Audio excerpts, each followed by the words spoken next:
بسم اللہ الرحمن الرحیم اعوذ باللہ من الشیطان الرجیم بسم اللہ الرحمن الرحیم الحمدللہ رب العالمین والصلاة والسلام علی محمد وعلی اجمعین واللعنۃ الدائمۃ علی اعداء محمد وعلی محمد اما بعد وفقنا اللہ وإیاکم للعلم والعمل الصالحین انشاءاللہ تعالی۔ یہاں جو متن ہے 7 سے اصل یعنی والامثلۃ الخمسہ وہی تفعلان وتفعلون بالیاء والتاء فیہما وتفعلین فترفع بثبوت النون وتجزم وتنصب بحذفها نحو فإن لم تفعلوا ولن تفعلوا۔ شرح میں جو ہے وہ عبارت ہے کہ الباب السادس مما خرج عن الاصل الامثلۃ الخمسہ۔ یہاں پہ یعنی گفتگو کا شجرہ اس طریقے سے بن رہا ہے کہ علامات اعراب کی 2 قسمیں تھیں۔ ایک جو ہے وہ قسم تھی اعراب اصلی کی اور ایک کی قسم تھی فرعی کی۔ جو اعراب فرعی ہیں اس میں ہم نے کہا کہ 7 جو ہے وہ کیٹیگری ہیں اسماء اور افعال کی کہ ان کو اصلی علامات اعراب کی نہیں دی جاتی بلکہ فرعی دی جاتی ہیں۔ 5 جو اسماء کے کیٹیگری ہیں اور جو 5 ابواب ہیں وہ بیان ہو چکے ہیں، جن میں سے پہلا اسماء ستہ تھا، دوسرا مثنیٰ تھا، تیسرا جو ہے وہ جمع مذکر سالم تھا، چوتھا جو ہے تھا جس کو مؤنث سالم کہا جاتا ہے لیکن مصنف نے اس کا نام کیا رکھا کہ جس کی جمع الف اور تا دونوں زائدہ ہوں اس کے ساتھ بنائی جائے، اور 5واں اور جو آخری تھا جو کل پڑھا ہم نے غیر منصرف، تو اس میں بھی شرط یہ تھی کہ وہ مضاف نہ ہو اور الف لام اس کے اوپر داخل نہ ہو۔ یعنی 5 جو اسماء کے ابواب تھے یہ مکمل ہو گئے۔ ابھی 2 جو ہیں ابواب وہ افعال کے ہیں، کیونکہ یہ شروع میں بات انہوں نے واضح کی تھی کہ حروف کے اوپر کوئی اعراب نہیں آتے، لہذا حروف کے اب اعراب کی کوئی بات ہی نہیں ہوگی، نہ اس کی ظاہری نہ مقدر والی کچھ بھی نہیں ہوگی۔ اعراب کا سارا تعلق کس سے ہے؟ اسم اور فعل سے ہے۔ اسم اور فعل کے اوپر کیا آئیں گے؟ اعراب آئیں گے۔ اب جو ہے وہ 5واں یعنی 6ٹھا یہ باب بنے گا، 6ٹھا باب بنے گا اور افعال کا جو ہے وہ پہلا باب یہ بنے گا۔ اس کو نام میں افعال خمسہ کے نام سے کیا یاد کیا جاتا ہے؟ ٹھیک ہے جی، کہ افعال خمسہ ایسے ہیں کہ جن کا جو اعراب ہوتا ہے وہ اصلی نہیں ہوتا، فرعی ہوتا ہے۔ اچھا، افعال میں اعراب کتنے آ سکتے ہیں؟ اسماء میں ہم نے کہا تھا کہ اعراب 3 آتے ہیں، رفع آتی ہے، نصب آتی ہے اور جر آتی ہے، اور جزم کیا نہیں آتی؟ اسماء کے جزم نہیں آتی۔ یہاں پر بھی دین آتے ہیں۔ افعال میں کسرہ فقط نہیں آ سکتا، ایسی ہے۔ افعال میں یعنی کسرہ کو کیا کہتے ہیں؟ معذرت، جر، یعنی اعراب جر والا اور اس کی علامت کیا کسرہ ہوتی ہے نا، یعنی یہاں پہ جر والا کیا کنسیپٹ نہیں ہوگا افعال میں۔ افعال میں یا رفع ہوگی یا نصب ہوگی یا کیا ہوگی؟ جزم ہوگی، یہ 3 آ سکتے ہیں۔ اب ان تینوں میں اصلی اعراب تو وہی بنتی ہیں کہ رفع جو ہے وہ ضمہ کے ساتھ ہو، اور نصب کیا ہے فتح کے ساتھ ہو، اور جزم کیا ہے سکون کے ساتھ ہو، یہ اصلی بنتی ہیں۔ فرعی میں پھر کیسے ہوگی یہاں پہ افعال خمسہ میں کہ رفع جو ہے وہ یہاں پہ نون کے ساتھ ہوگی، نون کے ثابت ہونے کے ساتھ ہوگی، اور نصب اور جزم ہوگی وہ نون کے حذف کرنے کے ذریعے سے ہوگی۔ یعنی ایک فعل جیسے یضرب ہے، یہاں پہ اگر ہم لم لگاتے ہیں تو لم کی صورت میں یضرب کے اوپر جو سکون آیا ہے یہ اصلی ہے، علامت اصلی ہے، کیونکہ جزم کی سکون کی علامت اصلی ہے۔ لیکن جو ہے وہ اس کی تثنیہ میں آ جائیں لم یضربان، تو یہاں پہ نون ہم حذف کر دیتے ہیں، لم یضربا کہتے ہیں۔ تو ہم لم یضربا میں ہم پوچھیں گے کہ بھئی اس کو آپ نے جو جزم دینی تھی وہ کہاں پہ جزم دی ہے؟ ٹھیک ہے، تو آپ کیا کہیں گے؟ بھئی یضربان تھا تو ابھی نون کہاں پہ ہے؟ وہ نون حذف ہو گئی ہے، تو یہاں پہ حذف نون کو کیا کہیں گے؟ علامت کہیں گے۔ ٹھیک ہے، یہ علامت کیا ہوتی ہے؟ یعنی کسی چیز کا نہ ہونا بھی کیا علامت ہے، کسی چیز کا ہونا بعض کا علامت ہوتا ہے، اور کسی چیز کا نہ ہونا کیا ہوتا ہے؟ علامت ہوتا ہے۔ یعنی عدمی چیز ہے، ایک چیز نہیں ہے تو یہ کیا ہے؟ علامت ہے۔ جس طرح اگر بیوی نہ ہو تو یہ علامت ہے کہ بندہ کیا ہے؟ غیر شادی شدہ ہے، یا جو ہے کنوارا ہے، یا اور حالات ہیں۔ ٹھیک ہے، تو بہت ساری چیزوں کا نہ ہونے کا مطلب کیا ہوتا ہے کہ اس کا تعلق کیا ہے؟ علامت سے بن رہا ہے۔ تو علامت میں یہ چیز ضروری نہیں ہوتی کہ کوئی چیز ہوگی تو وہ کی علامت ہوگی۔ تو لہٰذا اگر ہم یہ کہتے ہیں کہ لم یضربا جو تثنیہ کا صیغہ ہے اس میں جزم کی علامت حذف و نون ہے، تو حذف و نون علامت بن سکتی ہے، اس میں کوئی ایشو نہیں ہے۔ اچھا، اسی طریقے سے اب لم کی جگہ پہ جو ہے وہ ان نصبہ لگاتے ہیں، تو پھر بھی کیا ہے؟ ان یضربا ہی رہے گا، نون کیا حذف ہو جائے گی۔ یعنی نصب اور جو جزم ہے دونوں کی علامت پہ ہم اس کی کیا نون اڑائیں گے۔ ٹھیک ہے، اور رفع والی حالت میں نون کیا باقی رہے گی۔ ٹھیک ہے، یعنی لم بھی نہ لگائیں، ان بھی نہ لگائیں، تو سیدھا سیدھا آپ کیا پڑھتے ہیں؟ یضربانے پڑھتے ہیں۔ تو یہ جو ہم نے یضربانے پڑھا یہ نون کیا چیز ہے؟ اس نون کو ہم کیا کہیں گے؟ یہ علامت رفع ہے۔ ٹھیک ہے جی، نون کیا بن گئی؟ علامت رفع بن گئی۔ پیچھے تک علامت رفع کتنی آ رہی تھی پیچھے جو چل رہی تھی؟ یا واو علامت رفع ہوتی تھی یا الف ہوتی تھی، تو ابھی یہ نون بھی گیا آ گئی ہے کہ یہ بھی کیا ہوتی ہے؟ علامت رفع ہوتی ہے۔ اچھا، جو ہوتا تھا ہمارے پاس تثنیہ کے صیغے ہوتے تھے اسم میں یا جمع کے ہوتے تھے، جیسے مسلمون ہے یا مسلمین ہے، وہاں پہ نون کو جو ہے وہ علامت میں داخل نہیں کیا، وہاں پہ یہ نہیں کہا تھا کہ مسلمان میں جو نون ہے وہ کیا جی علامت رفع ہے، وہاں پہ بلکہ کیا کہا تھا؟ مسلمان میں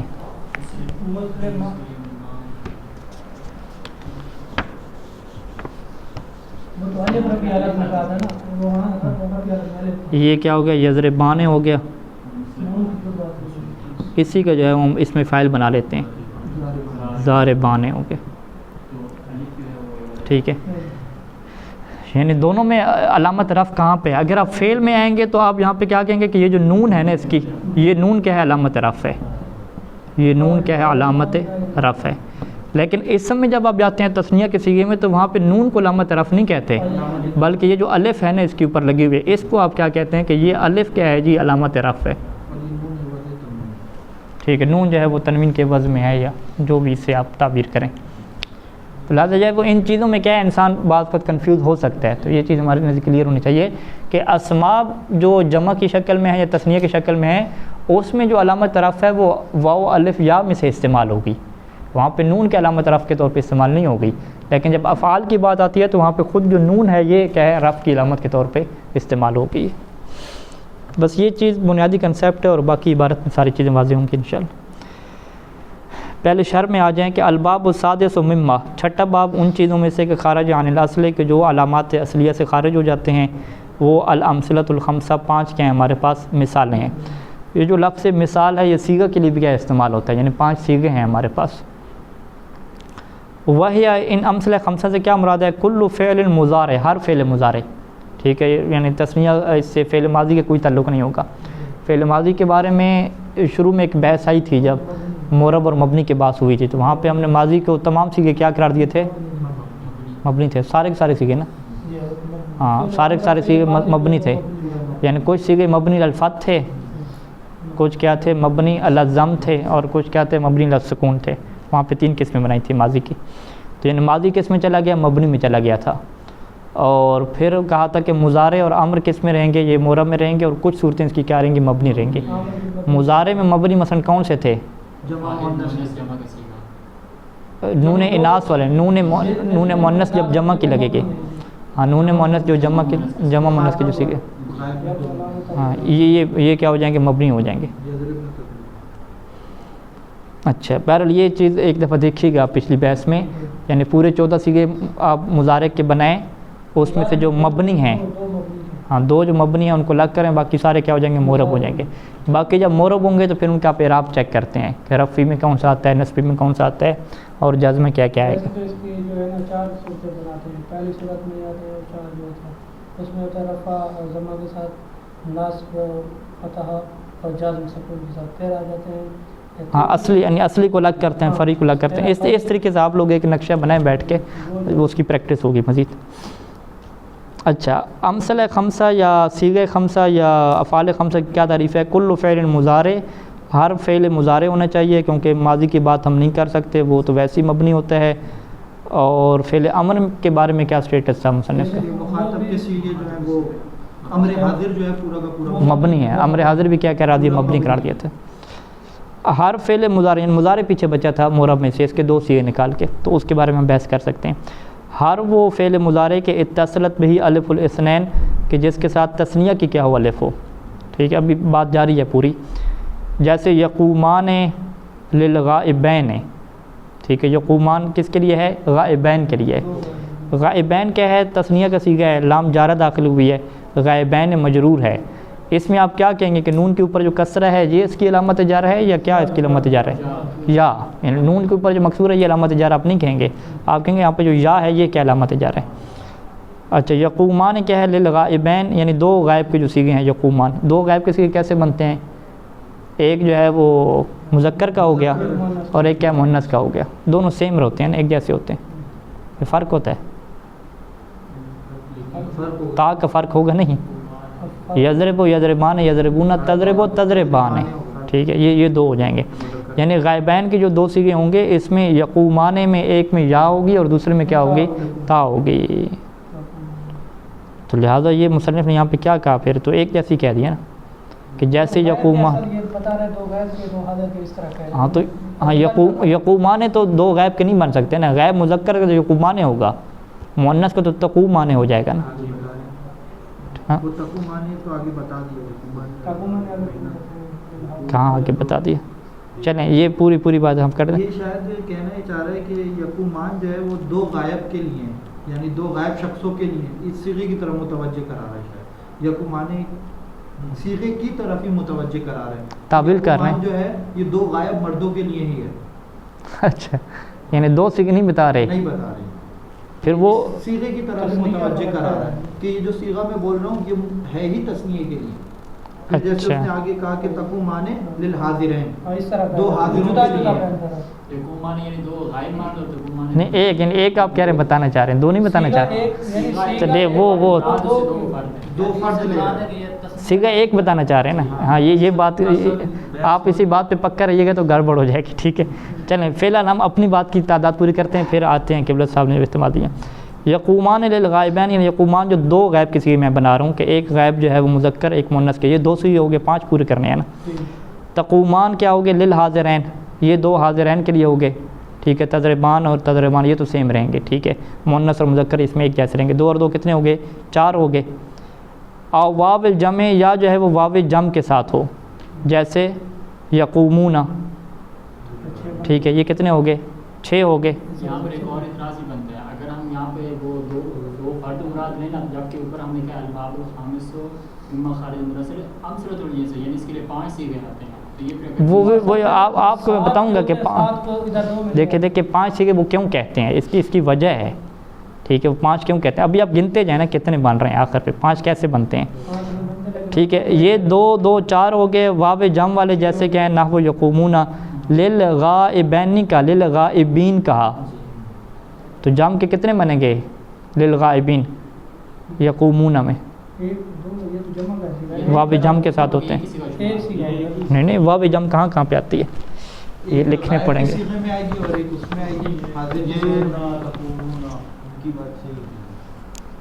ہاں 5 جو ہے وہ نیچے پورے ہو رہے ہیں تقومانے، پھر آگے وہ خود نہیں یہ ساری ہمیں لکھنی پڑے گی، نہیں کرتا. دیکھیں 5 جو ہے نا یہ فقط اس علامات کے اعتبار سے کہتے ہیں، سارے نہیں کہتے. یہ ہم لکھ کے دیکھ لیتے ہیں. بہرحال یضرب یضربان یضربون تضرب تضربان یضربن تضرب تضربان تضربون تضربین تضربان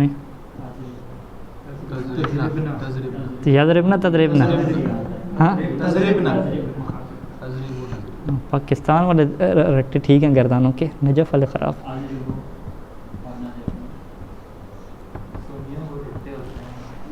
نشیوں والے بھی صحیح لگاتے ہیں. اچھا جی یہاں پہ دیکھیں جی سب سے پہلے آ جائیں جی الف اثنین والے. الف اثنین کتنے صیغوں پہ لگی ہوئی ہے یہاں پہ؟ یہ سارے ہو جائیں گے. یہ یعنی یہ کریں گے تو کتنے ہو جائیں گے؟ 4 ہو جائیں گے. اب تعداد دیکھتی آئے گا. واو جمع والے کیا ہم نکال لیں؟ دوسرا کیا واو جمع والے. ٹھیک ہے یہ ہو گیا واو جمع والے. یہ ہو گیا تضربون. یہ کتنے ہو گئے؟ 2 ہو گئے نا. ٹھیک ہے 1 1 یہ 2 ہو گئے. 4 پلس یعنی جمع کر لیں 4 پلس 2. ٹھیک ہے جی آگے کیا کہا جی؟ او یا مخاطبہ، یا مخاطبہ والے نکالیں. تضربین اور کون سا یا مخاطبہ؟ یہ ایک ہی ہے نا، جمع 1 4 اور 1 7 ہیں. ٹوٹل سیدھے ہمارے پاس کتنے بنتے ہیں؟ 7 بنتے ہیں. لیکن ان کو خمسہ کیوں کہا جاتا ہے؟ ہاں جو ایک جیسے ہیں ان کو ایک شمار کی جاتا ہے. یعنی یہ جو یضرب ایک جیسے کتنے؟ ایک جیسے تو یہ ایک کیٹیگری ہوگی، 2 3 4 کیٹیگری بن رہی ہیں نا. نہیں نا، ان میں سے 2 کو جو ہے غائب کے ایک شمار کیا ہے مذکر مؤنث کے، اور جو مخاطب کے 2 ہیں ان کو ایک شمار کیا ہے. اگر ہم یوں کہیں نا جو سیم ہے نا ان کو ختم کر لیں. یہ یضربون الگ الگ ہے نا، جو بالکل الگ الگ بن رہے ہیں. دیکھیں یہ الگ ہے، یضربان ہے، یہ تینوں کیا ایک جیسے ہیں. ٹھیک ہے، 1 2 3 4 5. ٹھیک ہے، نہیں جو سیم ہیں ان کو تکرار نہیں کرنا. جو ایک جیسے ہیں نا، مثلا تضربان تو 3 ہے نا، ان 3 کو 3 شمار نہیں کریں گے، ہم ان کو 1 شمار کریں گے. ڈفرینٹ یہ والا ہے، اس کو ہم 1 شمار کریں گے. یہ آپس میں الگ الگ ہیں، ان کو کیا الگ الگ شمار کریں گے. تو اس طریقے سے یہ کیا بنتے ہیں؟ افعال خمسہ بنتے ہیں. اس صورت میں بنتے ہیں یا یہ کرتے ہیں کہ جو غائب کے ہیں ان کو ایک کیٹیگری میں رکھتے ہیں جو ہاں. لیکن پھر جو انہوں نے یہاں پہ صیغہ استعمال کیا یقومان للغائبین، تو پھر اس کا کیا ہوگا؟ یہ تو تثنیہ کا لفظ لے کر آیا، یقومون ہے، وہ غائب کے 2 جو ہے ان کو لے کر یہاں پہ اوپر والی عبارت میں آؤ نا، غائبین 2 کے لیے ہے نا، تو ہم تو یہاں پر 1 نکال رہے ہیں اس سے. ہاں وہ آپ والی بات ہے. ہاں آپ والی بات ثابت ہو گئی. یہاں پر اس میں مراد یہاں پر 2 لیا، اگر عبارت ورنہ عبارت پہ اشکال ہے. جی بالکل. یقومون 3 کہاں سے سیکھے؟ یعنی جو ہے مثلا غائب کے ہیں ان کو ایک جگہ پہ رکھتے ہیں، جو حاضر کے ہیں ان کو ایک جگہ پہ رکھتے ہیں. مثلا چاہے وہ نہیں غائب کے ایک جگہ پہ رکھیں 1، حاضر کے ایک جگہ پہ 2، پھر یعنی ایک نہیں ہے. مثلا وہ جو ہے نا، بہرحال دیکھیں آپ مزید بھی سوچیں. جو افعال خمسہ کہتے ہیں تکراری نکال کے فقط ایک جیسے کو دیکھیں تو اس اعتبار سے کیا یہ خمسہ بنتے ہیں. اچھا بہرحال ترجمے پہ آ جائیں کہ یقومان للغائبین، وہ اغلب والی بات ہوگی کہ یہاں پہ غائبین سے مراد کیا ہے؟ 2 فاعل غائب ہوں، یعنی جس کے 2 فاعل غائب ہوں اس کے لیے کیا یقومان بولیں گے. اور الف اثنین میں جو دوسری مثال ہے وہ یہاں پہ ذکر نہیں کی، ایک ہی مثال ذکر کی ہے. یعنی ضروری نہیں ہوتا کہ ساری مثال پوری کریں، ایک ہی مثال کیا ذکر کی ہے. تقومان کیا ہے؟ للحاضرین، یہ 2 اگر حاضر ہوں گے یعنی سامنے بندے ہوں گے تو اس کے لیے تقومان بولیں گے. تو یہ بھی کیا ایک مثال ذکر کی ہے مؤنث کی، یعنی آپ ذکر کرتے حاضرتین کہتے. تو یہ نحو میں کیا ہم کہیں گے؟ ایک مثال ذکر کر رہے ہیں، پورا ذکر کرنا مقصود نہیں ہے. او واو الجمع، جیسے واو جمع کے ساتھ ہے کہ یقومون آپ کس کے لیے بولتے ہیں؟ جو فاعل غائبین ہوں. ٹھیک ہے، یقومون آپ بولتے ہیں، ہم کہیں گے کہ جو ہاں یہ والا یہ غائبین کے لیے. ٹھیک ہے جی، باقی تو وہ اس کے لیے نہیں، یضربن ہے وہ. ٹھیک ہے. اور تقومون کس کے لیے بولتے ہیں؟ یہ حاضرین کے لیے بولتے ہیں. تقومون ہاں تضربون یہ مذکر کے لیے نا، حاضرین کے لیے بولتے ہیں. او یا المخاطبت، یہ یا مخاطبہ کے لیے آ جائے گا. ٹھیک ہے، تقومین ہو جائے گا. تو یہ کتنے ہو گئے؟ یہ 5 ہو گئے. ٹھیک ہے، حالانکہ عبارت کے مطابق الف اثنین والا 1، واو جمع والا 2، ٹھیک ہے، آگے 2 حاضروں والا 3، یا مخاطبہ والا 4 نہیں، بلکہ الف اثنین والا 1 غائب کے لیے، دوسرا حاضر کے لیے، تیسرا واو جمع والا ہو گیا، چوتھا کیا ہے پھر حاضرین والا ہو گیا، اور 5واں کیا ہے مخاطبہ والا ہو گیا. اس طرح سے کیا انہوں نے 5 بنائے ہیں اپنے اعتبار سے. وہ حکم هذه الامثلۃ الخمسہ، ان 5 امثلہ کا یہ حکم ہے کہ انہا ترفع بثبوت النون، کہ ان کو اگر رفع دیا جاتا ہے تو نون کو آپ ثابت رکھتے ہیں. یہ جو نون ہوتی ہے یہ فرعی ہوتی ہے، کس کی نیابت میں ہے؟ نیابت عن الضمۃ، یہ ضمہ کی کیا نیابت میں باقی رہتی ہے. اور نون مکسورہ رہتی ہے کچھ جگہوں پہ، کچھ جگہوں پہ نون مفتوح رہتی ہے. یہاں پہ وتجزم وتنصب بحذفها، اور اس کو جزم اور نصب دیں گے تو نون کو حذف کر دیں گے. نون کا حذف کرنا کیا ہوگا؟ نیابت عن السکون والفتح، یہ سکون اور فتح کی کیا نیابت میں ہوگا. ٹھیک ہے جی. تقول و مثال کیسے بن جائے گی کہ انتم تقومون، انتم کیا کریں گے ترکیب میں؟ مبتدا، اور تقومون کیا اس کی خبر ہے، خبر بھی مرفوع ہوتی ہے، مبتدا بھی کیا مرفوع ہوتا ہے. تو لہذا تقومون کو ہم کیا کہیں گے؟ یہ مرفوع واقعہ ہو رہا ہے. اور علامت رفع یہاں پہ واو بنائیں گے، ہاں نون بنائیں گے. ہاں علامت رفع نون بنائیں گے. واو تو کیا ہے؟ اس کا اپنا فاعل ہے، اور رفع کی جو علامت ہے وہ کیا نون ہے، یعنی مسلمون کی طرح نہیں ہے یہ. ولم تقوموا جزم ہے، اس میں جزم کیا ہے؟ حذف نون ہے. اور لن تقوموا میں یہ نصب ہے، حذف نون کے ساتھ ہے. رفعت الاول، پہلے کو آپ نے رفع دیا. تقومون کیوں مرفوع ہے؟ کیونکہ وہ خبر ہے. اچھا، یہ رفع ہونے کی وجہ کیا بیان کر رہے ہیں کہ لِخُلُوِّهِ مِنَ النَّاصِبِ وَالْجَازِم، کہ اس کے مرفوع ہونے کی وجہ یہ ہے کہ یہ ناصب اور جازم سے خالی ہو، یعنی کوئی بھی فعل اگر رافع اور نہیں ناصب اور جازم سے اگر خالی ہوگا تو اسے ہم کیا کہیں گے؟ مرفوع والا سٹیٹس دیں گے۔ وَجَعَلْتَ عَلَامَةَ رَفْعِهِ النُّونَ، اور اس کے رفع کی علامت آپ نے کیا قرار دی ہے؟ جعلت النون، نون قرار دی۔ وَجَزَمْتَ ثَانِي بِلَمْ وَنَصَبْتَ ثالث بِلَن، دوسرے کو کیا لم کے ذریعے سے جزم دی اور تیسرے کو لن کے ذریعے سے۔ وَجَعَلْتَ عَلَامَةَ النَّصْبِ وَالْجَزْمِ حذف النون، اور آپ نے قرار دیا علامت نصب والجزم، نصب اور جزم کی علامت کو کیا قرار دیا؟ حذف النون، نون کے حذف کرنے کو کیا ہے؟ قرار دیا۔ قال اللہ تعالیٰ، اور خدا نے بھی جو ہے اسی طرح سے فرمایا ہے کہ فَإِن لَمْ تَفْعَلُوا وَلَن تَفْعَلُوا، تفعلون تھا نون گر گئی، لن تفعلون تھا نون کیا ہے؟ گر گئی۔ پہلا جازم ہے اور دوسرا کیا ہے؟ نہیں، الاول جازم و مجزوم، پہلے میں جازم ہے اور مجزوم ہے۔ جازم کیا ہے؟ لم، مجزوم کیا ہے؟ تفعلوا، جس کو جزم دی گئی ہے۔ دوسرے میں ناصب ہے لن اور منصوب کیا ہے؟ تفعلوا۔ وعلامت الجزم والنصب الحذف، یہاں پہ جزم اور نصب کی علامت کیا رہے گی؟ حذف رہے گی۔ شرح ختم ہوئی، متن کے اوپر آ جاتے ہیں۔ والامثلۃ الخمسہ، اور جو 5 مثالیں ہیں، وَهِيَ تَفْعَلَانِ وَتَفْعَلُونَ بِالْيَاءِ وَالتَّاءِ فِيهِمَا، ٹھیک ہے؟ آپ 5 یہ کیسے کریں گے متن میں، یہ دیکھیے گا۔ تفعلان ایک مثال ہوگی، تفعلون دوسری مثال ہوگی۔ کہتے ہیں کہ اس میں یا اور تا دونوں میں کیا ہے آپ کر لیں، ٹھیک ہے؟ یعنی یفعلان بھی آپ کر لیں اور یفعلون بھی کیا کر لیں، یا اور تا دونوں کے ساتھ کر لیں۔ تفعلینا تیسری کیا ہے مثال؟ تفعلینا ہوگی، تو فترفع بثبوت النون۔ اب یہ جو کہا نا کہ یا اور تا دونوں کے ساتھ کر لیں، تو اس کا مطلب کیا ہے کہ تفعلون معذرت تفعلان اور یفعلان، تفعلون اور یفعلون، یہ 4 ہو گئے، اور 5واں کیا ہو گیا؟ تفعلینا ہو گیا۔ تو یعنی تکراری کو انہوں نے کیا کیا؟ حذف کیا ہے۔ یعنی متن کے اعتبار سے جو انہوں نے 5 بنائے ہیں کہ وہ ایک جیسے جو سیم تھے نا، ان کو کیا ہے؟ ایک شمار کیا، ان کو 2 3 کا کیا سٹیٹس نہیں دیا۔ کہا کہ بھی تفعلان تا کے ساتھ ہے اور یا کے ساتھ آپ بنا لیں تو یہ 2 کیا الگ الگ ہو جائیں گے۔